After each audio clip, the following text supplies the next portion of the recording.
Hi, this is Amori with List to Sell. Once again, I am a certified seniors real estate specialist with List to Sell. I am licensed to do real estate in the state of New York, but our focus is from Manhattan to Montauk. So all the five boroughs and Long Island. And we decided to do this podcast to help our consumers, our clients, be educated in everything that's connected to real estate. And today we have the honor and special privilege of having John Zioli here from New Home Inspectors. He's going to answer all those questions that has to do with inspections. What is a home inspection? What is not? Something that I should be, let's say, not put too much importance on on a home inspection, because sometimes people will pick things apart, buyers that is. And so he's going to talk a lot about that and other things as well, answer a lot of questions. So it's going to be, get ready, get your pen and paper, if you have a pen and paper, or your phone, your tablet, whatever it is, write these answers down because it's going to be quite a bit, and we're looking forward to it. So John, welcome. Thank you. We're so glad that you're here. We are excited to feed all this information to our audience and find out why is home inspection something that everyone should do, and why is it important? So to that point, and I wrote a few questions down here. I want to make sure I do not miss anything. So what is the definition of a home inspection? So the one thing about home inspections that people need to realize is the fact that every state varies, right? So there is a variable in state to state as you travel. So just because you had your inspection in California and now you're coming to New York, it might be a little bit different of an experience. Even though the basics stay the same, there's variables involved. So as far as New York State goes, it's a non-invasive inspection that prevents us from moving any obstacles that are personal belongings, any devices that are affixed to it. We can't just start taking stuff apart like a trade would, or a licensed contractor. Right. So that puts these restrictions on us. So my job really is to go from the top of the building, be it the roof or the chimney, all the way down to if it's got a basement, and kind of get my hands on everything I could possibly touch and feel. That includes electrical, plumbing, siding, windows, doors, flooring to a degree, the structure of the building, right? The plumbing system. And then we have the things that we can't get to, like in our area, we have a lot of cesspools. So cesspools are underground, they're buried, we can't see what's going on. So there's add-on services that some home inspection companies offer. Okay. I, particularly in my business, I leave that for the trades. I can recommend you to a trade that specializes in that, Right. so that we get a proper inspection for you of something that we really can't see on the ground. But the biggest misconception that happens with home inspections is what our job is. Okay. And that's where I think we get into the weeds. And I'm so happy that you're doing things like this, because this is where we're in neutral territory, right? It's not the listing agent against the buyer's agent. It's not the homeowner against the buyer. Right. This is where you and I can talk and educate that next generation coming in to say, listen, this is the way it's supposed to be, and there's exceptions to the rule that make a home inspection very difficult. So let's talk about those misconceptions. Let's dive right in. Right. What are some of them that you run into? So the biggest one is code, right? Okay. That four-letter word. In the home inspection world, that's a four-letter word, because we are not code enforcers. Because for example, I just came from a house that was built in 1959. Okay. Right? Code was completely different in 1959, right? Just like cars, I like to equate it to cars because everybody can realize that, right? We have airbags in cars today. We didn't have in a 1959 car. Right. So there's a lot of code changes that happen. Now, through the evolution of a house, we remodel, right? But I remodeled in the 60s, I remodeled in the 70s, I remodeled in 2000. So those codes were different. So the only thing a home inspector can do is tell you what a safety concern is, i.e. code, right? So if there isn't a handrail on that stairway, right, might not have been the code for exterior stairs to have a handrail, but I'm going to tell you, as a safety precaution, you're going to want to put that on. And that's really, I think, the biggest misconception. And coming from construction. So a little bit about me real quick. Yes. I've been in the construction trade for 40 years. 40? I am that old. Wow. So I know it all, from building buildings, ripping them down, and all over Long Island. I've dealt with buildings. So I know what the codes are. But as being part of the trade, I used to criticize home inspectors because I'd walk into a house and a customer called me in to do a repair. And I'll be like, well, why didn't the home inspector call this out? It's a code violation. Well, it's a code violation for today, but it wasn't back in 1959. Right. So that's where the trouble begins. Because now they come in, they say, I should have caught it. And then I go in and go, look in your report, you'll see I caught it as safety, but it's not something that you can go negotiate, right? Because it's a change, it's an evolution. Right. So as a pre-existing home, you should modify your home. But if it's a new construction home, that's a different inspection. Because now we know when it was built, we know what the codes are, and now I can call them out as code issues. So that's the difference between an existing home and a new construction home. Okay. So you run into that often, let's say especially on Long Island, you're seeing a lot of flips, right? So when you run into that type of situation, what's the dialogue that you have with your client? So flips are in their category of themselves. Okay. What the problem with a flip is that the flipper is now temporarily the owner of the building. So most counties statewide don't require an owner to get building permits for specific work. They can do their own work without licensed trades. So that gives that loophole for them to complete work in that house and not necessarily go the way you would want them to go, right? So they can run electrical work, or they can leave existing stuff. Like, for argument's sake, a kitchen's a great example of that. So if you just pull the cabinets out and you put new cabinets in, new countertops, and you don't touch any of the electrical work, you don't have to bring that up to current code. Now, 1959's house is nowhere near today's code in electrical in a kitchen, but because they didn't move anything, they're free. So it's a very hard spot, and it puts us in a really bad predicament because now you're buying that new home, right? They're selling it for top dollar. Right. So you're expecting everything to be what today is, and a lot of times it's not. And it's very hard to go back to them and challenge it because they just usually turn the button and say that it was here. It was here when we bought the house, and that's what existing.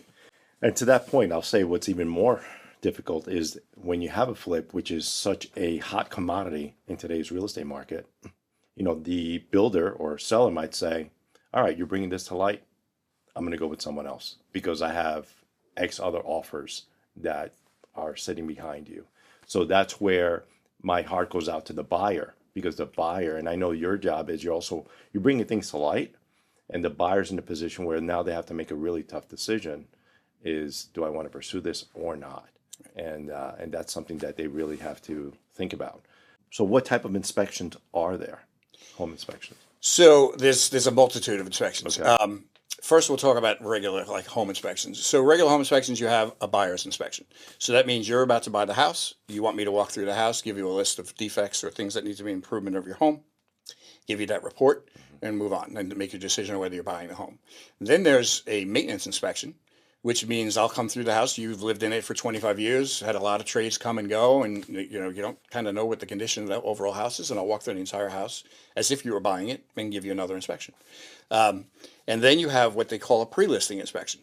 So a pre-listing inspection is you want to get ahead of the curveball when you put your house on the market, right? So you, as a selling agent, say, I know you want $1.5 million for this house, but you definitely, it's from the 1960s. Let's have John walk through the house. Let's see what needs improvement before we put it to market. Find out some major defects. Right. I always tell my clients when we're doing a pre-listing is like we're the driver in the car. Now we can control the transaction going forward and be ahead of the curve. And also do improvements that will now get us top dollar for the house. Correct. So, a lot of people are like, well, pre-listing inspections, that might be hiding stuff. Well, we all kind of base life on people being ethical because the people that aren't are the minimalists, they're a minority of the group. Mm-hmm. So most people are going to do the right thing. And I think it's a great tool that is not used as much. Mm-hmm. I have some agents that use it as part of their package. And it makes the transactions go so much smoother because now the next inspector that comes in behind me as the buyer's inspection discovers hopefully the same things, and you already have answers for that. Right. And you've addressed it. Either you've addressed it pre-hand or you've gotten quotes. Like a lot of times if you have an old boiler, right, but it's running, but it's old, and it's old. Right. Well, you get a quote for a new boiler. Right. And then if the buyer says, well, I really want a new boiler, you can say, well, I did that already. Here's $10,000 quote. I'll give you $10,000 back, Right. whatever the case may be. Right. So it's a good tool. Okay. That's great. And then as far as the other inspections, real quick, is you have a cesspool inspection or sewer, where they'll send a camera in. Those a lot of times are outside sourced. You have mold. That's also a specialty. They have to have a separate license. Asbestos. In older homes, we have to worry about asbestos being around the house. And then lead paint, right, would be your primary ones. There are others, but that's kind of what everybody on the audience would have to worry about mostly. Okay. Do you also offer termite inspections? Yes. Thanks. Termites. And the other thing is, depending on where you are in New York, radon. Right. In Long Island, we don't traditionally do radon. Yeah, I thought it was only Jersey, but also parts of New York. Well, what we're learning in the big scheme of things is that because we don't test on Long Island, we don't know what the status is. The last big radon testing that we did was in 1998. So here we are 27 years later, Right. and nobody's really done heavy duty testing. And there's been a couple of isolated incidents on the island. Nothing crazy like you can see in other parts of the country, Right. but it's there. Okay. So not a bad add-on. What can and can't a home inspector do? And I wanted to ask you just because I have a listing that they have an 8-foot mirror on a wall. And you just said earlier, you're not allowed to pick things up, move them around. And how do we know that that's not a cover up for something that could be an issue for the new homeowner? Is there a way around that? So the only way around it, technically, is that I should be putting that on my report that it's a large obstacle in my way that should be checked again later on during the final walkthrough, possibly. Okay. So a good inspector is going to note that, bring it to your awareness. Unfortunately, the house I just came from, extremely cluttered conditions. A lot of areas I could not access. And I'm going to be putting that in my report that, there was a lot of areas, the garages are notorious for that, right? Because everybody cleans out the house to get their pictures taken, and they dump everything in the garage. Now I got to go try to inspect the garage, and I can't see. So some inspectors bend that rule, right? If I see suddenly a piece of sheetrock leaning against the wall that doesn't belong, I might peek behind it. Okay. So, there's a lot of inspectors that will bend it. Right. To try to do the best job for you, but there are restrictions. Certain things we're handcuffed on. Okay. But the key is that if you have a good inspector, they're going to note and let you know, hey, take a better look at this. So, at a later time. So I want to expand on that. To you, as a home inspector, what's the definition of a good home inspector? A good home inspector is thorough. They're going to look at that house as if they're buying it or their kids are buying it, and they're going to try to cover as much as possible, right? We're human, and we're in an environment, a lot of other states, you do the home inspection once everybody's moved out and you have an empty building to deal with, which is awesome, right? But most of us around here, house is full, people it's being lived in. Right. So there's a lot of reasons there's a lot of coverage that New York State gives me that says, I don't have to do that, or, and I can avoid doing that.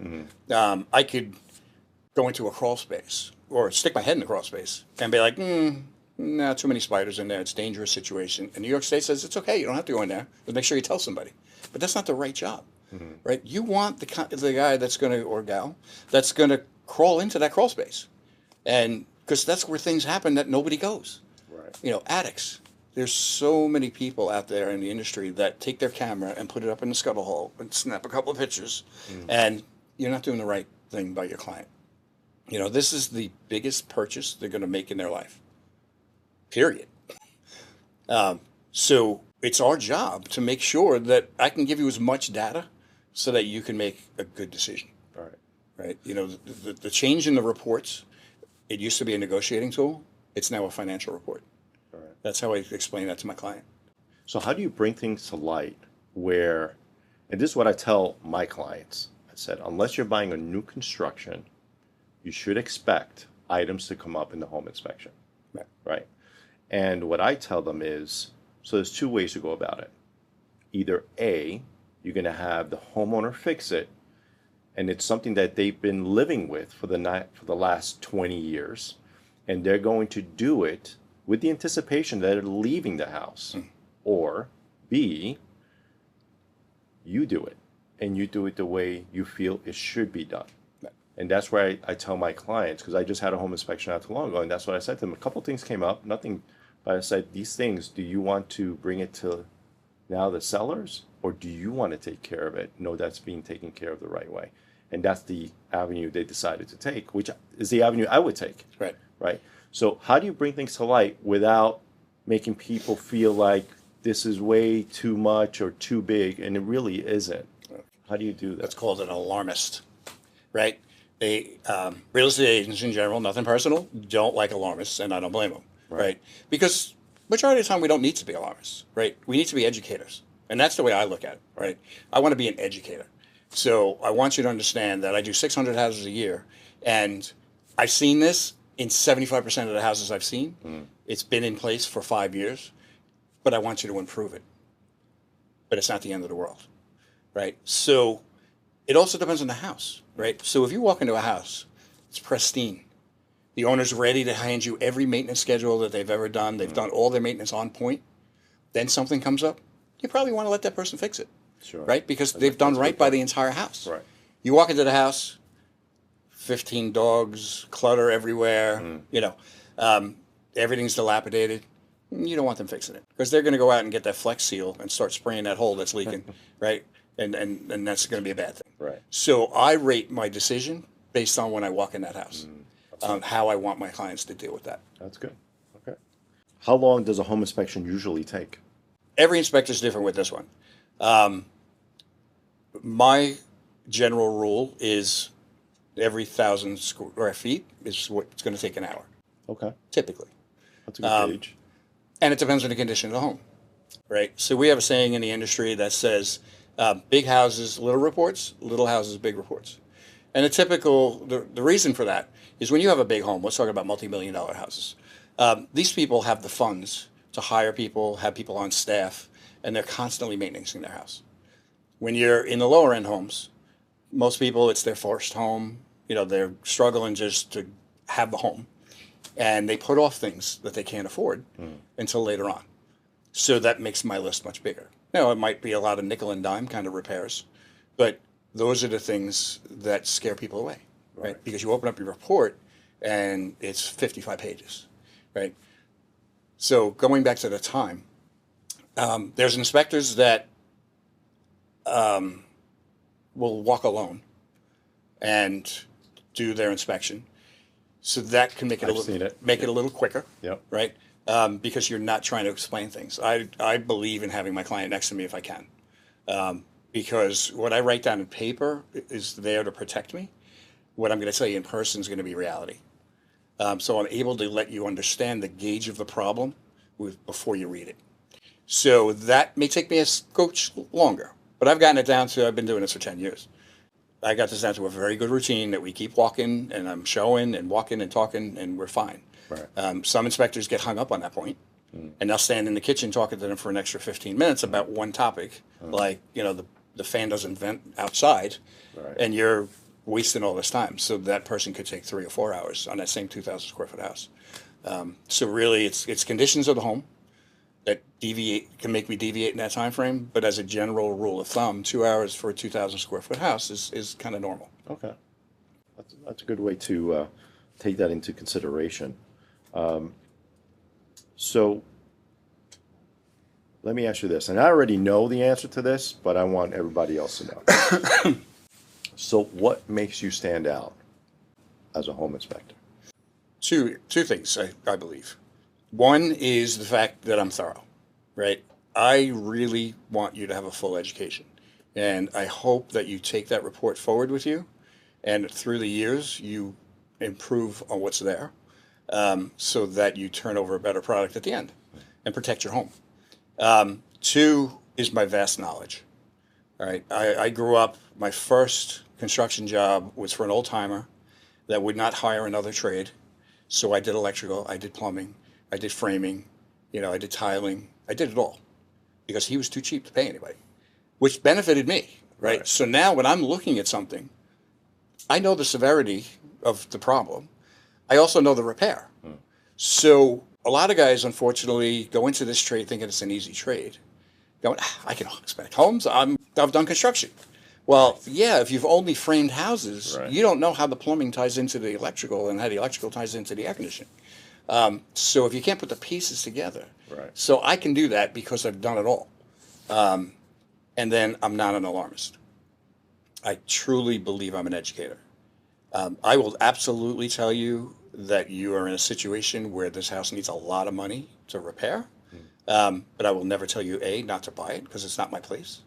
You know, if you're buying a house in a $1 million neighborhood for $400,000, then you got a good deal, Right. right? But if it's flip flopped, well, you got to consider what you got. Right. But I will never tell them no, don't buy it. Right. Because for all you know, you might have, because it's happened, you might have someone who's actually skilled in the trade and they say, yeah, I want to buy this house the way it is because I'm going to make it my own and I know how to do it. Right. Right. So, yeah, I would get that. So that makes sense. You know, that's the one thing. There was a time not too long ago where people were buying homes without an inspection, which I don't know how that would ever cross anyone's mind because when you're thinking about the largest purchase of your life and you're talking about six figures, well into the six figures, almost ranging into the sevens, you know, I would never do that. And there's things that I don't know. It's just that part of me where I would say that maybe the protecting side of the like I would not suggest you do that. And it's come up in conversations and I would just advise my client. That's one thing I would not compromise on. Right. So I'm a member of NASHI, New York State Association of Home Inspectors. They got a lobbyist up in New York, you know, up in Albany. And one of the bills they're working on right now is that you will not be able to prevent a buyer from having a home inspection. It'll be illegal. So you can't make it part of your That's deal right. to say, you know, oh, I'll give you this house, but you can't have a home inspection. Yeah. You know, it's better than it was, right? So now it's informational home Mm. inspections. You're not allowed to go back and ask for anything, which is better than nothing. But yeah, waiving buyer's remorse after that was huge, huge. I had clients of my own that used me for like 2 inspections, then got to that third house and waived their right to inspection, and then called me afterwards to say, John, I need you to come through this house because something's going on. I can't figure it out. Yeah. I mean, I'll just tell you quick. I remember one home inspection, everything looked great about the house. And then all of a sudden, this going back a few years, the inspector placed a pen on the stair, and all of a sudden you see it roll to the right. And I was like, the house is leaning? And he goes, yes. Meanwhile, to the naked eye, everything looks great. But just that one thing, he picked it up, and I was like, wow. And then, of course, the buyers are there. So these are things that's why it's so important that you do get a home inspection. And again, getting the right one. You just don't get anyone that, and I know for some people, they say, oh, I have an uncle that does construction, things along that line. But as John explained, you need someone that's going to be able to look at the entire house inside and out and then give you the right information without it seeming like it's an avalanche that you're walking into when it comes to the purchase of the home. So it's all about education. I wanted to ask you, this is now for homeowners. I think it's a great question that homeowners should really pay attention to. What is the most common simple defect that causes the most damage in a home? Has to do with water. Okay. So it's one thing is called grading. So grading is the dirt around your house, and we don't pay attention to that at all, in general. And that once it pitches towards the house, that water runs towards your house and your foundation. And foundations aren't intended to hold back water.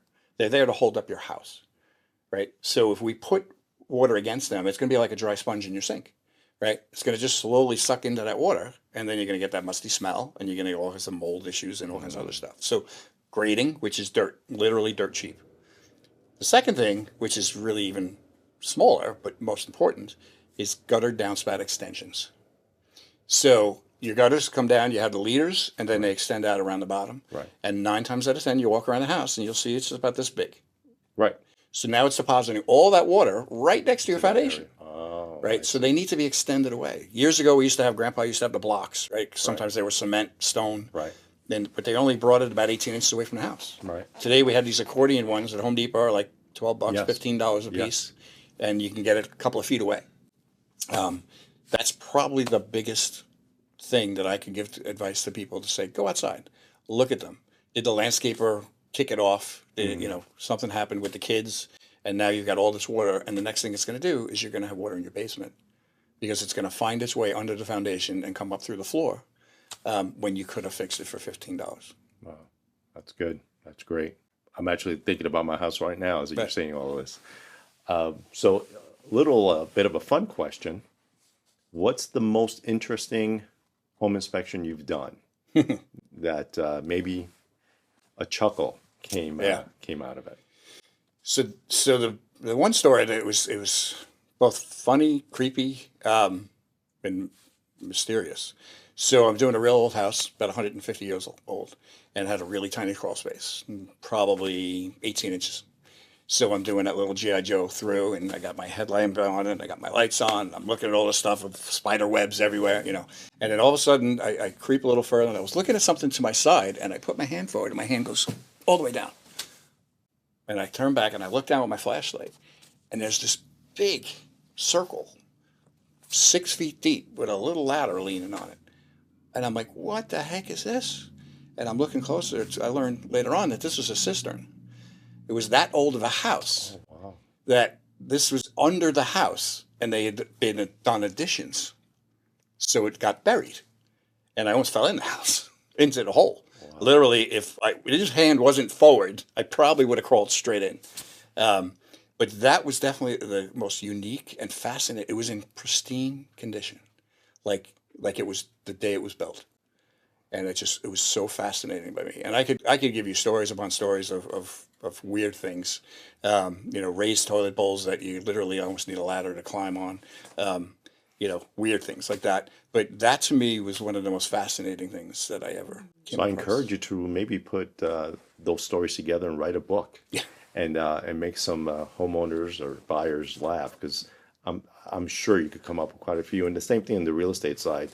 There's stories that we could tell that that will make you laugh, and in some places actually will make you kind of lose sleep, just because of the fact that there's things that happen in real estate, a lot of behind the scenes. The same thing with home inspection, that general public is not aware, and that's where it's our job to, again, the protection side, right? It's making sure that we're doing everything possible to protect our clients as much as possible. And I know you do the same thing for your clients as well. There's just one more quick thing I could add in. Yeah.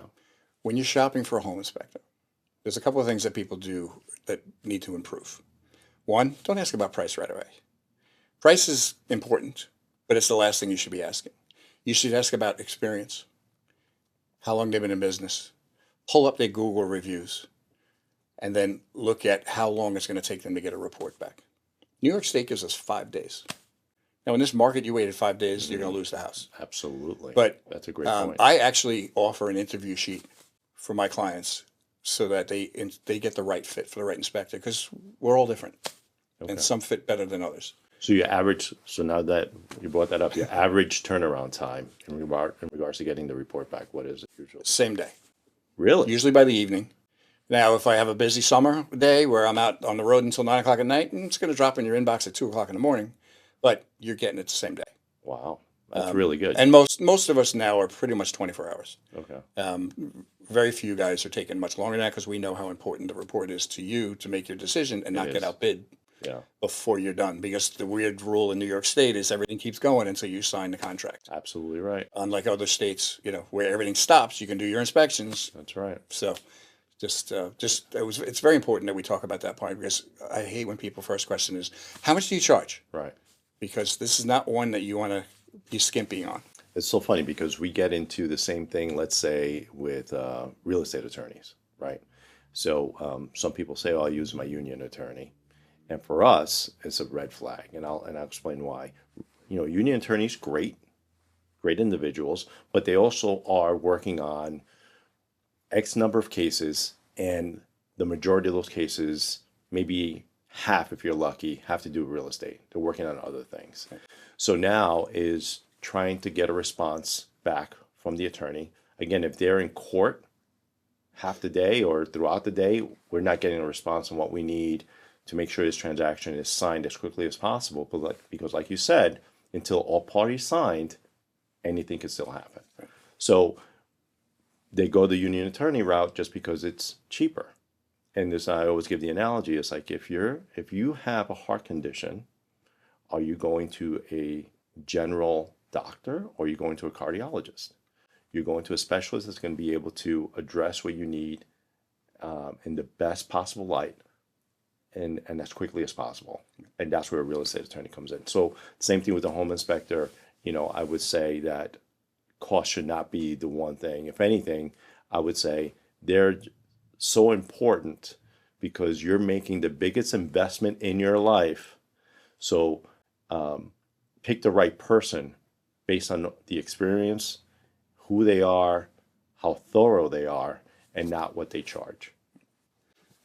Right? Because what's the difference? $100, $150? That's what you're making your decision on. Yeah. So, and we're pretty much the lowest person being paid in your transaction with the biggest liability. That's a great point. Great point. Don't skimp. Yeah. Well, John, listen, thank you so much for being with us I today. appreciate you having me here. And answering all those questions. I've learned things, and I've been doing this for a long time. So again, thanks again. And any questions that you have, please feel free to reach out to us. We're going to provide John's information as well, so you can reach out to him directly. And until the next time, I'll see you then. Happy buying.